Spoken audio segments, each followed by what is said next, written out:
Reading moving forward with Bethel Church's new multi-million-dollar campus. We get the facts on Bethel's next step.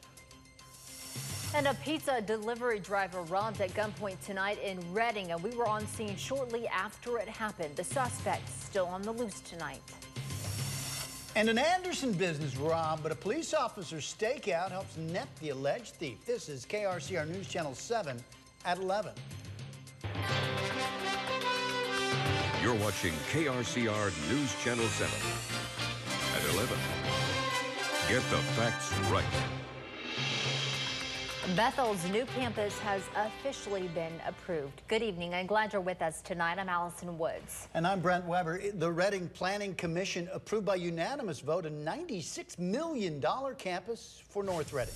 This photo from Russell Studios and TPC Architects shows the proposed entrance, and another shows the exit of the campus. Commissioner Rick Bassetti said in their presentation tonight, Bethel showed they had painstakingly and at great expense addressed the community concerns, including $10 million earmarked for road improvements, as well as paying the cost of water usage. There were comments in opposition, and if a formal appeal is made within 10 days, the matter goes to City Council. But the majority of those who did speak today were in favor, which Bassetti said an expanded student body at Bethel College brings a dynamic financial engine to Reading. Project should be complete by 2019 or 2020. Bethel's lease of Civic Auditorium, where they currently hold classes, expires in 2021.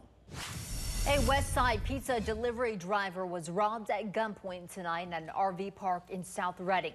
Just after 7:45, the delivery driver reported he had been robbed at gunpoint at the JGW RV park off of Riverland Drive. When Shasta County Sheriff's Office deputies responded, the delivery driver said a white man wearing a blue t-shirt and tan shorts brandished a black semi-automatic handgun and robbed him of about $200 worth of food. Deputies believe the suspect provided a fake address within the RV park, then flagged down the delivery driver as he was driving past the lots. Deputies, along with their canines and a CHP helicopter, searched the area, but they couldn't find the suspect. They are checking video surveillance in the park. If you have any information, call the Shasta County Sheriff's Office. An Anderson police officer, following a victim's lead, arrested a man believed to have stolen from a local business. Anderson police say Apex Fencing reported a generator and fence posts had been stolen recently. Today, the company apparently saw the stolen goods on an online marketplace. They told police that they recognized the suspect, where the officer confronted the person, 44-year-old Jason Goltz of Anderson, at his work, and he denied involvement. So the officer staked out Goltz's house and saw the man leaving with a generator in his vehicle matching the description of the stolen one.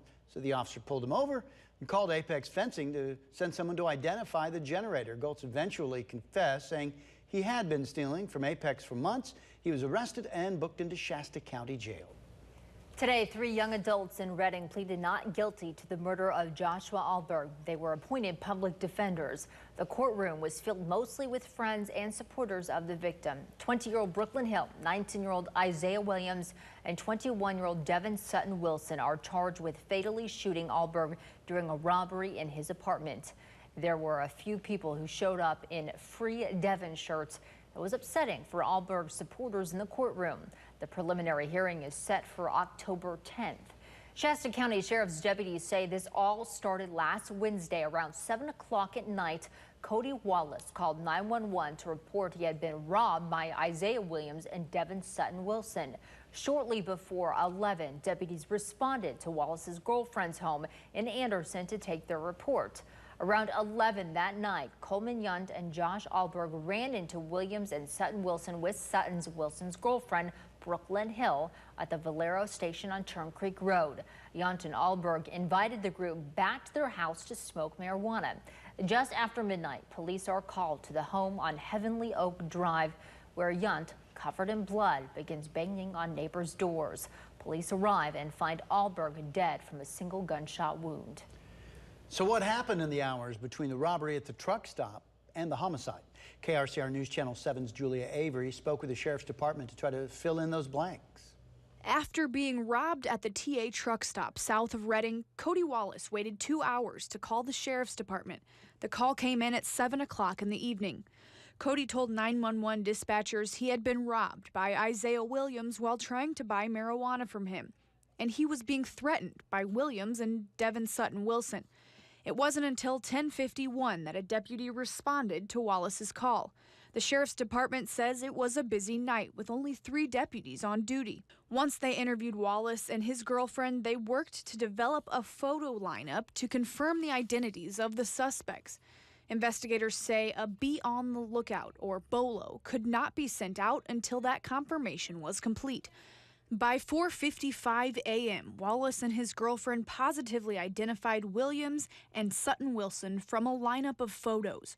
By this time, Josh Alberg had been shot and killed in the city of Reading, and the Reading Police Department notified the sheriff's office that the suspects in the robbery were the same as the ones involved in the homicide.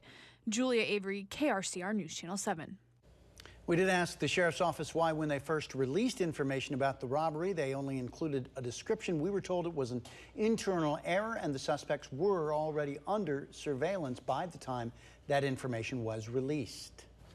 And this is a live look over Reading tonight from our Mercy Medical Sky Cam. A red flag warning throughout the night, but the wind should die down just a bit tomorrow. However, it's going to be another warm day. Meteorologist Jeremy Linder is in for Rob Elvington with the latest. Good evening, Jeremy. Yeah, good evening, Allison. We're going to continue to see those winds calm off, and I'm really expecting to see that red flag warning expire on time at 7 o'clock tomorrow morning. We're seeing a little bit of recovery as far as humidity is concerned tonight, down for the Valley, about 35% for both Reading and Red Bluff, in the 20 percentile, though, for Orville. The good news is, with those winds calming down, the dry conditions, the two, when they interact together, is not as extreme when it comes to our threat level. So one of the reasons why that red flag warning should be allowed to expire and not get continued. There you see the area that really was keeping a close eye on it for the past several days. As we go through tonight, hourly forecast, we're going to gradually continue to cool off into around the low to mid 60s for many areas of the valley.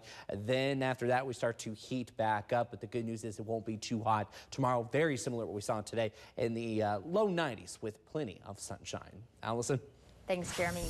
Several small fires broke out today in Shingletown, and CAL FIRE is looking for a black Toyota Tercel that might have mechanical problems that could have caused them.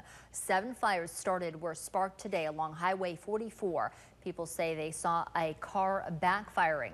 CAL FIRE says the spot fires burned 1/4 of an acre at the most.